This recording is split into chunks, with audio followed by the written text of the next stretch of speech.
Hello. Okay. How's everybody doing? So we are here with a very wonderful panel to talk about the future of science fiction. I'd like everybody to introduce themselves first of all, starting with you, Susan. Oh, okay. And mid-pour, of course. Mid-pour. Yes. Got to keep everybody on their toes. I'm Sue Hogg, and I'm the head of drama at Studio Lambert, and we're doing a show called The Feed for Amazon and Virgin, which is a big sci-fi, grounded sci-fi show. Grounded sci-fi. Grounded sci-fi show. Yes, and I'm Marc Zicree. I've written for Star Trek Next Generation and Deep Space Nine and Babylon 5 and hundreds of hours of TV, and I'm screening the Space Command pilot at 1:30 in this very room. And so Very good. The latest and greatest. Exciting. I'm Brian Minchin from Hartswood Films, where we're making Time Traveler's Wife for HBO. But I'm mainly invited, I think, because of my old job, which is I was the executive producer of Doctor Who for 5 years, and then before that worked as a producer on Torchwood and The Sarah Jane Adventures. I've never heard of any of these shows. No one ever has. And it's good because we can give away all the secrets now, because both me and Nick have left the BBC. Not quite. So remember that at the end when you ask questions. Everything we've never been able to say before, we can say. Great. I'm John Giwamu. I run a production company based in Cardiff called Red and Black Films. We predominantly do film, but we're transitioning into TV and had some success transitioning a successful science fiction film we did into a pilot for one of the studios. And that'll be an interesting topic to drill into. Hi, I'm Nick Betts. I'm Managing Director of Scripted for BBC Studios Productions. I am there for a few more weeks. We've got a long history of sci-fi, as Brian says, but centerpiece of that obviously is Doctor Who, which we've run for many years. But we're also producing The Watch for BBC America at the moment and Good Omens for Amazon and the BBC. Wow. Excellent. Thank you all very much. Well, before we start talking about the future of science fiction, I'd like to define what that term means to you. I mean, it may not mean anything, it may mean everything, and let's also talk about it as it relates to fantasy and horror. Okay. I said don't ask me this first. I said that. Anyway. All right, I'll start down here if you want. It's all right. No. Go for it. I'm not putting anybody on the spot. I don't think that we should be doing any definitions of sci-fi, and especially not now, because I think that the possibilities and where the most exciting work comes from are mashups of genres. I think if we put a definition and then we trap ourselves in that definition, then we can't do the most exciting work, and especially for TV. So grounded sci-fi is now a big thing that everybody talks about. And basically what that means is sci-fi, but doing what television does really, really well, which is about characters, about relationships.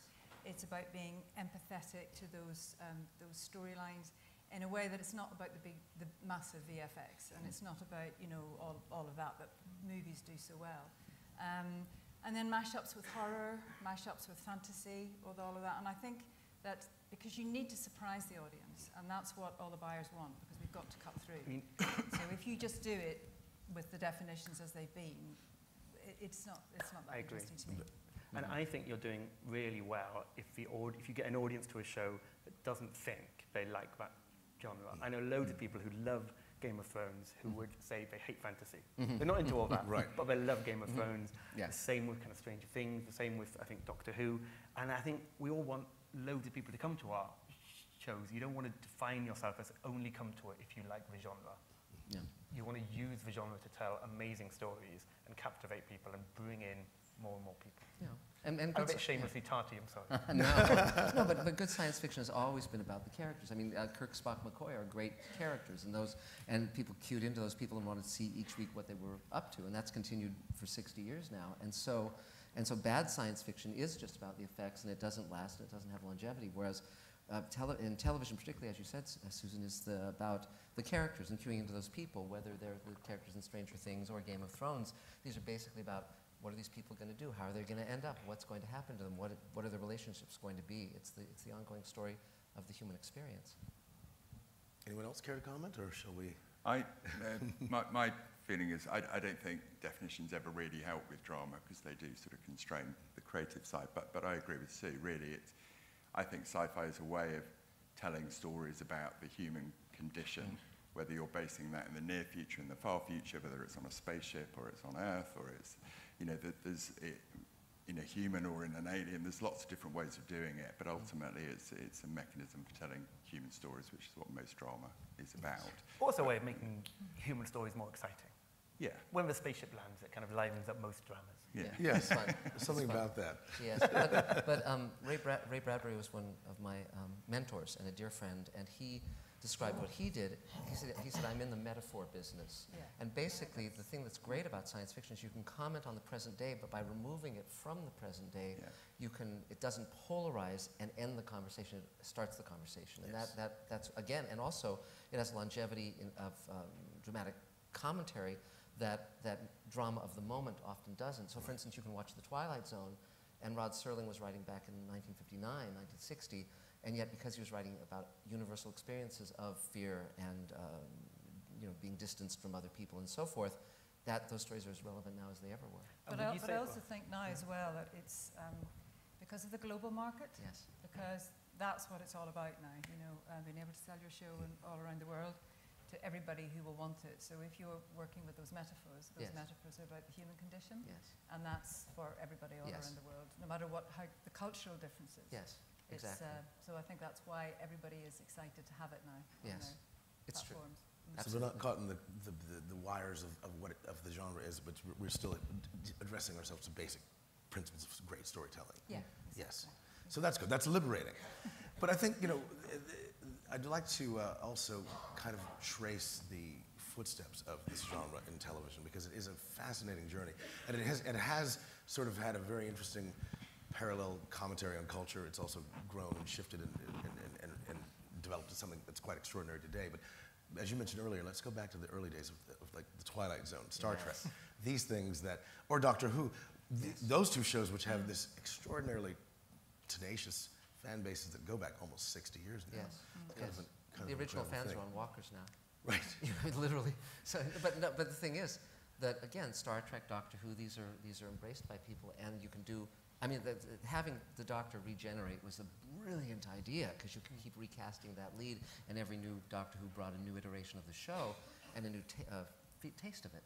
And so, and Twilight Zone, the new Twilight Zone's being done. Jordan Peele's doing it, so you can keep coming back and reinventing. And Ron Moore did Battlestar Galactica brilliantly, I thought. So yeah. I mean, you could argue in a way that the Twilight Zone format is really influencing, say, for example, Black Mirror. We're Yes. back to the anthology Very much so. again. But in the '60s, I felt like the genre was, a bit stagey. It was basically geared towards children, even though there were people who were very taken with the principles in the show. And how do you trace this sort of growing sophistication of science fiction on television? Well, it's interesting because certain science fiction was aimed at children, but Twilight Zone and Outer Limits, the original Outer Limits, and Star Trek were aimed at an adult audience, but they were family shows where the entire family could watch them. Though oddly, Rod Serling's children were forbidden to watch Twilight Zone, and his daughter once snuck downstairs while her parents were watching an episode. It was Nightmare on 20,000 Feet, at 20,000 Feet, which had this gremlin on the airplane wing. She was horrified, and she thought, my God, that's what my father does for a living? But, And that was the one with William Shatner, too. But I remember when I was 10 years old when Star Trek debuted, and it was astonishing how unlike any other TV show it was. Because week after week, it just dropped you in the middle of that. They didn't ever have the speech explaining what a transporter was or what phasers were. They just were using them in warp drive, and you just had to kind of play catch up. And they were commenting on the Vietnam War and race and all of these issues that were really. I mean, really, I think that it's those moral dilemmas that are so current, but they're not just current in their moment. So you can be very specific with them, but you can also hover out and make that work through a whole generation. Yes. And globally.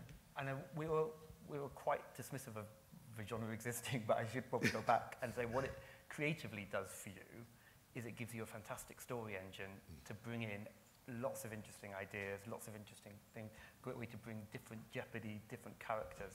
So for TV, storytellers, which is hungry for all those things, it's a great shorthand for that. You can bring in, like, the shows we talked about, Doctor Who, you can bring in any idea you like, any guest character, any kind of world, and you can explore. I think that's why it works so well in TV. It's a brilliant, creative way to do lots of different interesting things. Yes. I think there's a real diversity angle to it. Those shows have always been able to bring in diversity, whether it's black and ethnic minorities or gay and lesbian characters or whatever, in a way that doesn't feel very threatening and very, very current. And I think that's part of the popularity is they're very inclusive shows, by and large. Some, you know, not all of them, but Yes. but it's Absolutely. it's a way into exploring these issues and representing people on screen that they might not want to take. Right. And It's not by accident. I mean, for instance, when we were working on Star Trek: The Next Generation or Deep Space Nine, when I would go into pitch stories, it was always, what can I say that's profoundly truthful that I've never seen before on television? Yes. What story can I come up with? What world can I show? What can I do? So I came up with an episode called Far Beyond the Stars that was unlike any. One of the characters goes back to the 1950s, and it was and he's a science fiction writer, he's a black writer writing under a white pseudonym, and it was the first time that Star Trek directly addressed the issue of race, utilizing the main characters, and it was just, and we knew going in that it was going to be groundbreaking, and it was, but that wasn't by accident, that was deliberate. No, it's absolutely true. It's kind of fascinating. I remember the anecdote that was told by Nichelle Nichols about how she wanted to quit the show. Yes. She was very resistant to the show until she met Dr. Martin Luther King, who said, you need to stay on the show because you are giving a vision of black femaleness in the future that has never been seen, and it is quite revolutionary. And of course, she wound up doing she and Mr. Shatner wound up doing the first interracial kiss on television, which was groundbreaking, because we're going back darn near 60 years ago. Yeah. And of course, that resulted in lots of hate mail, but it advanced the culture. And it's interesting because a lot of TV, and even now, most TV is default heterosexual, default white, it's default middle class. Right. And show after show, we see both same things. But genre shows, there's something in them, they're going the other way. And it's still important now. We're still seeing more diversity in genre shows. Yes. And I mean, Torchwood really was a great example of that. It pushed a lot of The boundaries. actual producer of Torchwood, Richard Stokes, is sitting there, I see, so he has to can't not mention him. But it's interesting when you mentioned Nichelle Nichols, because I met her when I was 10 when Star Trek was on the air. And we're talking now, I've written a role for her in Space Command. And so again, you can utilize the actors that you love and that you grew up with, and that's just such a thrill and such an honor. And Did you mention Space Command? yes, Space Command, Space Command, yes. But I can basically reach out to all the actors that I love and just cast them. And that's huge fun. When I met Armin Shimmerman played Quark on Deep Space Nine, and the moment I saw him on that show, I wanted to meet him, and then I said, I'm going to write a role for you. And I did. I've cast him in many shows, and he said I was the only producer who ever made that promise and kept it. Right. And but ironically, we'd worked together on Beauty and the Beast, the Ron Perlman version, without being aware of it. Hadn't met each other at that point. But you can meet these wonderful actors and have a great time with them. I also wanted to ask any of you. It's sort of in line with what we're talking about. What do you think this is saying about the cultural moment that we're in? That there's such a hunger for and a response to science fiction because it's addressing so many issues. I don't want to tip my answer, but I mean, I think there's something to be said about where we are right now. Well, I think that maybe this is just the show I'm doing at the moment, but I think that it's because science fiction has become science fact, and I think it's moving so fast that even when you come up with an idea, like we were working on an adaptation of a book for the feed, which is about the advancement of AI, and when you don't need any of your tech anymore because you've got a chip in your head, so it's all being beamed straight in. And we thought, is this too far? Is this too silly? Can we make this work? And then we went researching, and we read about Elon Musk and his neural lace, and this is actually happening. So I think because it's moving so fast, any idea that you come up with, you need to go with really quickly, because you could be superseded by science fact, like science fiction. Yes. And I think that people are genuinely really scared about what's happening with science and how. So there's brilliant. I mean, medicine in the 20th century, 21st century, has made such an amazing difference to our lives. But with an industrial revolution, but with a technological revolution, it is so dangerous that people are genuinely, everybody's talking about it all the time. They're addicted to their equipment, but they really, really need it, and they really, really want it and desire it, but they're scared of the addiction, and they're also scared of the invasion. So it's like the new alien invasion. And I think that's what why it's feeling so current, science fiction, because there's many iterations of it, like the drugs to stop you aging, like whatever, and you can make a show about any of that. And I think that's why right now it's so fascinating for people, because it airs the conversation. Yes. But I think we're all kind of surrounded as well by a lot of the same media, and something that, having developed quite a couple of different science fiction concepts and script, what's also often quite demoralizing, but at the same time motivating, is that you find out when you're in development that there's a boatload of people doing the same thing at the same time. As I said, you have to be quick. And we're all completely saturated by the same news items, Yeah. whether it's Brexit, whether it's Trump's war, whether it's, difference because of X, Y, and Z, whether it's AI, whether it's the future of self-driving cars, all of these things. And having concepts that are a leap away from that and taking a what-if situation of, okay, so what if from that news item this went there?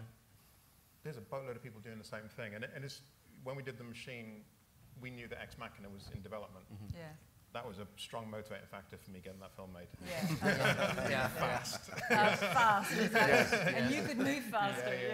And we got out a year before them. We're a hell of a lot smaller, obviously, but we were aware. And when we've got some other concepts which are very live concepts, which are a leap away from things that we're all aware of that are out there at the moment.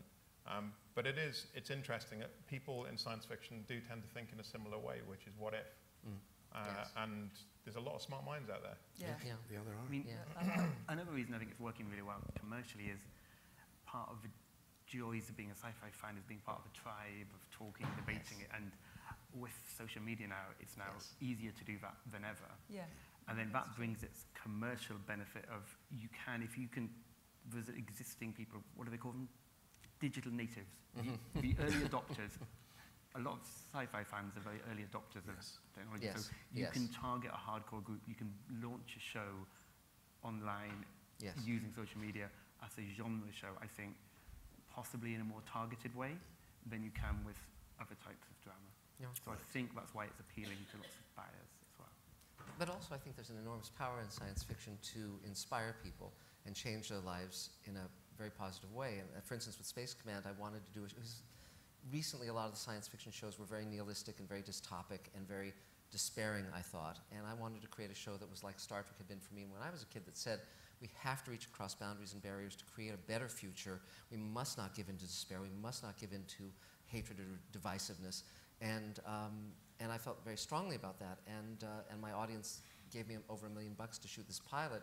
And when I reached out to Doug Jones and all these other actors who were very well known, they came aboard because they shared the vision and they shared the commitment, and they liked my work, and we worked together before. But again, it was much more a sense of the power of television to be a positive force in the world. It's an enormously influential and powerful medium, and most of the people writing it, it's like they take their hat off in terms of their moral responsibility, in terms of what the content they're making. And I don't mean to criticize, because I don't, I'm only responsible for myself. But Sitting on the Edge of Forever, which was a great Star Trek episode that Harlan Ellison wrote, every TV show I'd ever seen before that, and again, I was 10 years old, every TV show, the hero saves the girl. And in Sitting on the Edge of Forever, in order to fix the future and have it not be a terrible future, Kirk has to basically be responsible for the death of the woman he loves. And the message it taught me, the real world message it taught me at that time was, there will be times in your life when you have to do the right thing, but it will break your heart. And that was a hugely important lesson to me, and it shaped me. And part of the reason I'm the weirdo I am today is because of that show. And so, but again, so I feel a great sense, and it's not to be on a soapbox or to lecture your audience. You have to entertain them. But I think one can entertain and also motivate.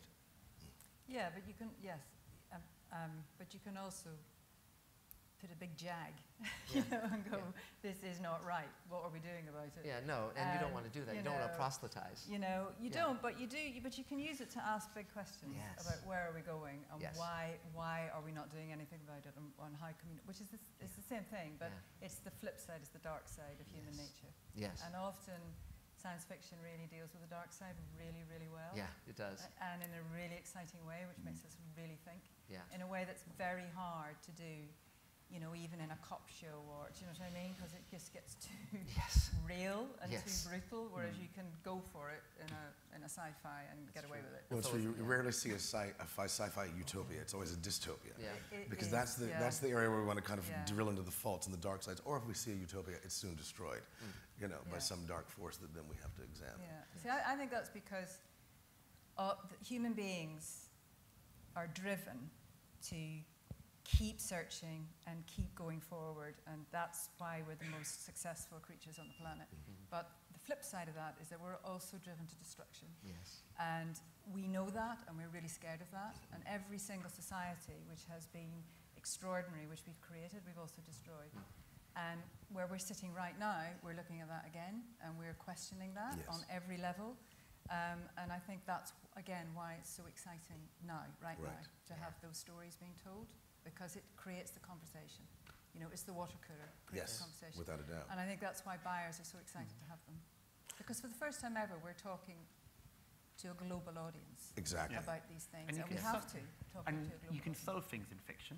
You can't solve Brexit if you do a real-life drama about it. You can't solve Trump. No, you can't solve. But when you're in your own story, you can slightly have an element of wish fulfillment. Yes, and also you can show people what you can do.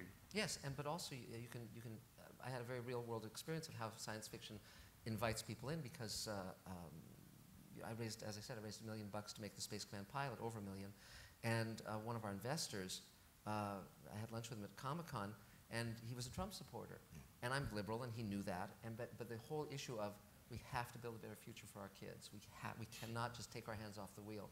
We could find common ground, whereas if it had become a political and overt conversation of the moment, we would not have been friends. No. But he's put up thousands of dollars, and that was very meaningful to me, because it meant that I was right in my philosophy of inclusivity. Yes. It takes all of us to make the world work. And speaking of technology, I mean, and OTTs, for example, we have reached a moment where we can have a global audience, we can have a dialogue with people. We're going to see shows performing outside of their natural parameters, which is kind of extraordinary. 5 years ago, you wouldn't have seen Dark performing on a global level, or things like this. It would have been a very interesting treat for people from a certain country. How do you take advantage of that connectivity now? Anybody want to comment on that? I think, I'd say it's going back to what Brian said, really, but I think, sci-fi is an unhelpful label sometimes. People think they're either a sci-fi person or they're really not. Right. It's quite sort of Marmite. And I think what the OTTs have done with things like Stranger Things, they've snuck in there, and, I don't think that show was ever really labelled sci-fi, and some would probably debate whether it is or isn't, but that's it's a whole conversation. But I think it's fascinating, when I look back, I used to run the Sci-Fi channel in the UK for a few years, and at that point, there really wasn't much space on the broadcast networks for it. It was considered too niche. People feel very passionately about it, really, really passionately about it, and want to absorb it and interact with it and buy things related to it, everything. But it was really Sci-Fi and Sky One were the only channels really focusing on that, because it just didn't have a place on the broadcast networks. Although when I grew up, when things like Blake Seven and Doctor Who and in Star Trek and things like that, the American shows were huge in this country, huge, and then they sort of just died away on the broadcast networks, went to the niche channels. I think it's fascinating, and I don't totally know why, but the OTT, the SVOD players have really broadened it out, with Netflix getting 16 million is the figure I've heard for Strange Things within 3 days. I mean, that's an unbelievable and figure. And that can't all be word of mouth. 16 million in 3 days can't be word of no, mouth. I don't suppose so. Well, but a lot of it probably, a lot of it, as it generates more and more audience, it is word of mouth. It's the community telling each other what's great, and to go to it, and because you can communicate that now so fast, it's also not so good if it goes the other way, of course. Yeah, it's tough. But I was having lunch a couple of years ago with Glenn Mazzaro, who was the showrunner of Walking Dead, and he said to me, you know so much about science fiction, you should have your own YouTube channel. So I actually started a YouTube channel called Mr. Sci-Fi, and I now have all these subscribers all around the world. Everybody jump on board. But what it allows me, you can all subscribe, but it allows me to have an incredibly direct conversation with my audience, because I'll talk about science fiction novels and books and TV shows, but then I can also promote what I'm doing as well in the science fiction space, and it doesn't seem like a commercial. It's just part of the flow of what I'm up to. Right. And so at one point I said to Ray Bradbury, I said, I just figured out what business you're in. I said, it's not writer. I said, you're in the Ray Bradbury business. He said, yes, that's exactly right. And so he knew, now they call it branding, but back then he was doing film, TV, books, radio shows, comic books. He was the one stop for that kind of writing. And if you wanted what Ray Bradbury did, you had to go to him. And he was able to create a career unlike anyone else's. And the DNA of this entire way of communicating with fans kind of goes back to the Comic-Con world, which in its inception was a tiny, odd, geek-driven world unto itself in San Diego, and now it's become a global phenomenon. What have we learned from this in terms of authentically connecting with our audiences? But Black Mirror, for example, doesn't just talk to those, No, it doesn't. obsessive sci-fi Yes. fans at all. I mean, Black Mirror talks to, everybody. Yes. Millennials particularly, because it's about their lives, and it's specifically about their lives. So I think that audience has grown exponentially, and because of the internet, and because Yes. of everybody can tell, everybody go and look at it. It's exciting, But I think that core audience are also really, really important, and particularly for certain kinds of sci-fi. I meant more like the methodology of how it is that you can communicate with people. I mean, these people were probably the first people to have merchandise created for them that was related to a project, or books and comic books, and multi-platforming in its more primitive phase was where it all started. Well, science fiction has an enormous potential in ancillary marketing and products, and books, comic books, costumes, phasers, all that stuff. And it just continues for decades and decades and decades. Billions of dollars have been generated from Star Trek, God knows. And so it's fascinating when you study how science fiction and fantasy shows have a longevity that other kinds of shows don't. I was mentioning backstage that no one is doing Gunsmoke conventions, but they are doing Star Trek conventions I'm going to still. start one. Well, yeah, I'll wear the hat. I'll wear the hat. But no, but it's an interesting. One big difference was that when I started in the industry, there were only 3 networks in America and public television, and our relationship was you'd make the show, and that was how you communicated with your audience, and maybe you'd get a letter every now and then, and maybe you'd also go to a convention and talk to the fans, and so you were not transparent in your process. But now, the more you can project authenticity and transparency of your process to your fan base, the bigger you can grow the fan base. So it's not just the show, but it's all the stuff around the show. Doctor Who is certainly a great example of that. I think you've got to be quite careful that you put the show first. Yes. That's the heart of it. That's where the stories come from. And as me and Nick went through lots of different versions, there's so many opportunities of other things you could do. You could easily spend all your time doing them, when actually your heart is, we're here because we want to work with great writers and actors and make those shows. So it's a balance you've got to strike, I think. But staying true to the show, is understanding what the show is, and staying true to it. It's very easy to go off piece, isn't it? But I think it's brilliant to be a fan now, because I think Overwhelmed by merchandising. And it's we worked really hard, and I know the team still are, of just keeping it. You have to keep across everything you're doing, because everything you put out there is communicating with your audience and your fan, and you can easily go awry, or you have to try and unite the tone of everything. And also, you can't let the fans dictate what the stories are going to be. You can have input and you can think about it, but they shouldn't, because sometimes going against expectation is a very important thing to keep the stories alive and fresh. Absolutely, because audiences are so smart, and they've consumed so much film and television and so much storytelling that they know every trick in the book. So keeping it fresh and which is why I think, going back to that question about mashups of genres is really good, because you can surprise them, because they can't tell where the story is going exactly, because they're so smart and so good at it. Yes. Whereas if you then have a bit of horror in there, it gives them that setup. Oh, we're going to get something we're not expecting. Yes. Otherwise, it's the same stuff. They can, and there's a great satisfaction for audiences in knowing and being able to work out how it's working and where you're going to get to. But that's not always the best way to. Certainly with a new show, that's not the most exciting way to kind of create a new show. You need to shake them up a bit.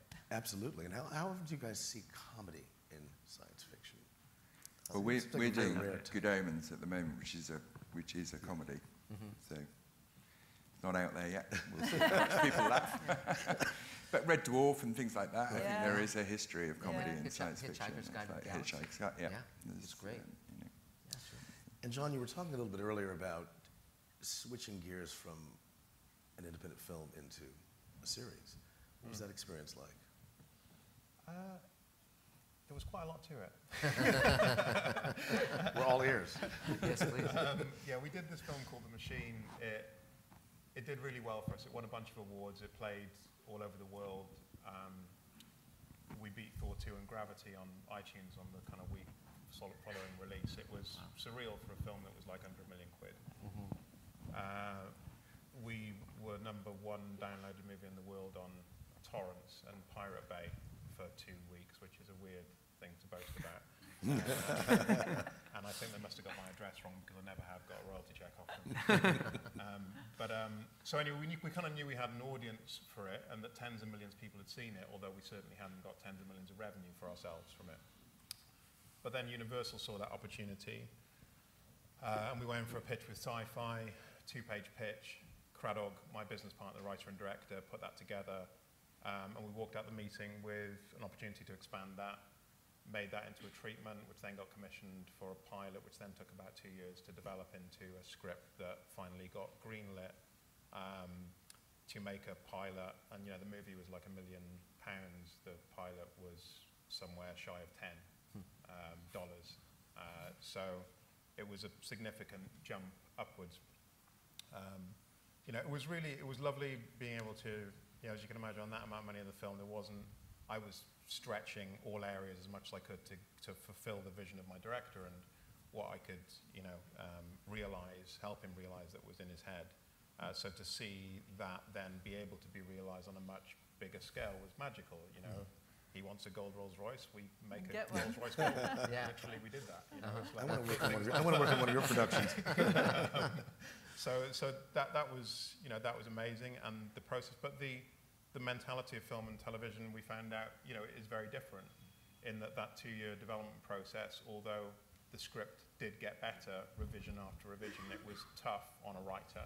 Definitely working with a team of that size of executives around you, and very exacting. But at the same time, objectively, which I've got the luxury of being when I'm not on the coalface writing, it did get better piece by piece, and we could both see that happening. So that was really nice.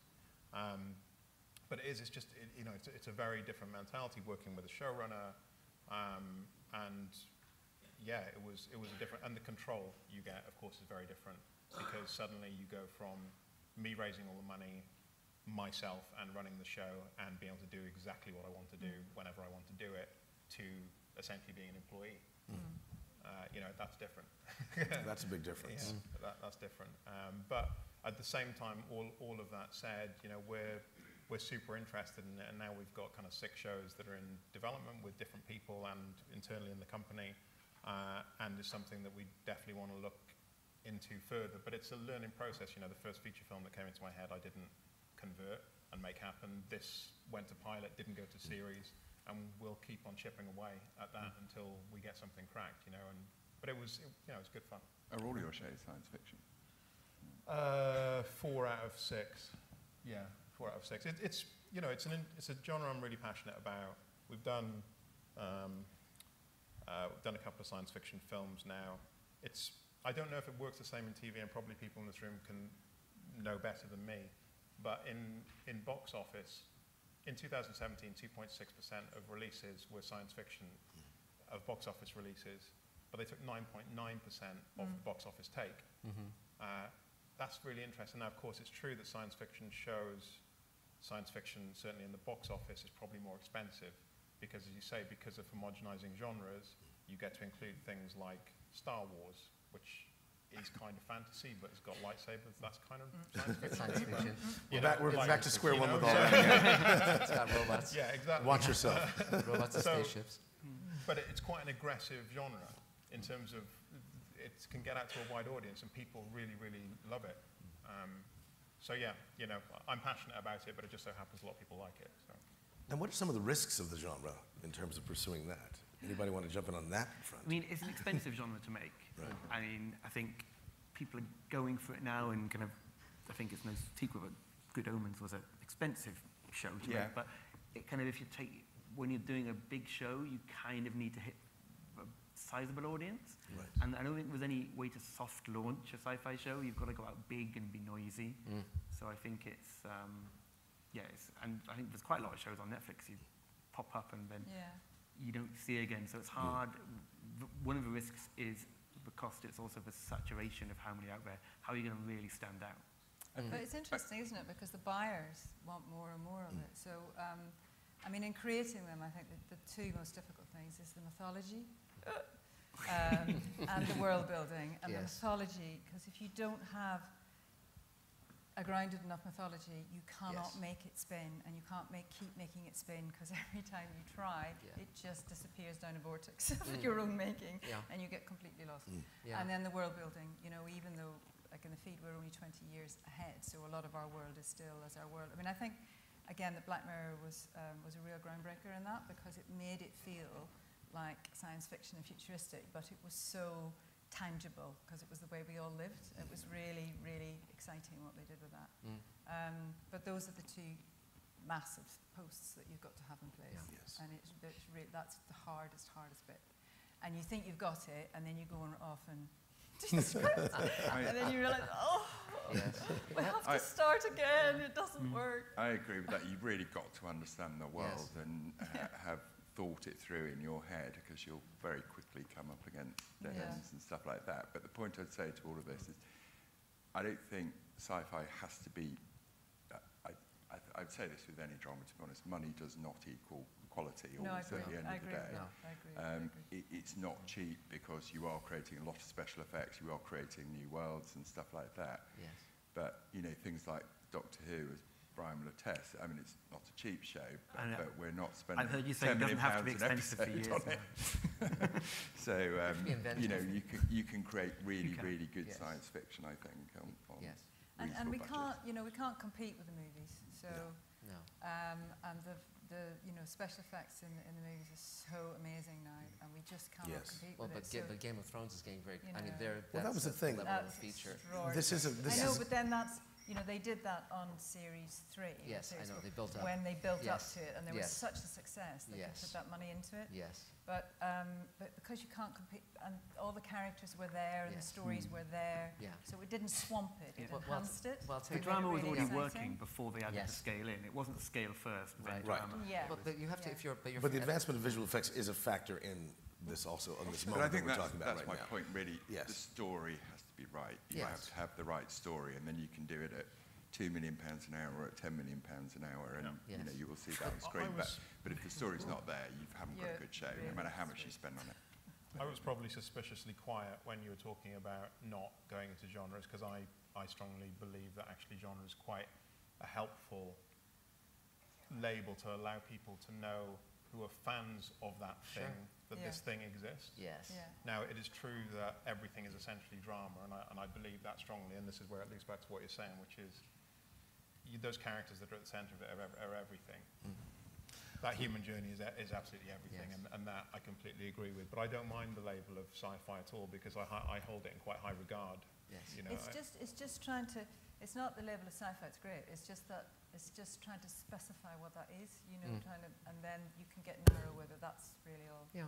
But when you're talking about world building, I mean, there's certain writers who do gravitate toward that. Certainly George R.R. Martin, and I wrote a pilot that then I sold as a trilogy of novels to HarperCollins called Magic Time, where it's modern day, all the machines in the world stop running and magic comes back. And I'm going to be doing that as a television series, definitely. But again, having done the 3 novels, I now am so deep into the world and know the characters so intimately, it'll make doing the series much, much easier. So Yeah. that's- yeah. Before we wrap up, we Yeah. only have a couple of minutes left. Are there any questions in the audience? Oh, here, sir. They're going to bring a Oh, there we microphone go. for you. Oh, there you are. Yes. Hi, I'm Andrew Backel. I'm with Avena Media in Madrid, though I'm American. What a great panel. Everyone around me was just amazed. I have a background both in Silicon Valley and in Hollywood. In Spain, one of the things we want to do is to prove a new model, not only with fact-based science fiction. Actually, it was interesting, John, to hear that you had taken a feature and turned it into a series, because that's exactly what we're going to do. But the question is, how can, and you talked a little bit about social networking. One of the things we want to do is to infuse technology, not just social networking, but also marketing, and really using mobile and so on to kind of create data analytics and perhaps find out what's working before you produce something. Mark, you talked about being careful of following your own path as a creator and listening to the audience, but not being, Yes. not letting the tail wag Well, the you have dog. to have right? something to say. You have to have a story you want to tell. You have to be coming from an artistic perspective because the fans, the audience knows when something's empty and bullshit. I mean, we haven't talked about science fiction that doesn't work, but there's a ton of it. And and so My inbox is flooded with it. yeah, so you have to be very careful of your analytics and all of those things because if you're just being guided by analytics and the market, you're not going to come up with anything fresh like Stranger Things that just punches through. But are you asking how to access that? No, Is that my question is really about a concerted process at the beginning in the development of something, or in, let's say, before you're going to launch, Yes. of really using data and community building across multiple platforms, Yes. which may tell you that you need to change the cast or you need to change a through line in the series. Have any of you thought about doing that, or are you looking to do that? That's what we're doing. I'm just curious if you've thought about it. I mean, there's lots of people who would probably do that for you. I mean, I'd more be inclined to say if you get the most amazing writer you believe in, you want to protect them from doing too much market research, and you want to make a passionate show Yes. that you absolutely love, Yeah. and then hand it over to people and say, this is amazing, market it for us, Yes. rather than get them involved too early. But that's, Yeah. I mean, apologies to any And I hate marketeers. to interrupt, but this is the end of our time together. I think I'm going to encourage everybody to Yeah. gather and have this conversation and Yeah. continue the dialogue. And I come want to to the thank screening. these panelists for their amazing insights Oh, thanks. and conversation. Great, It's been a thank pleasure. you. Thank you. Yeah, great.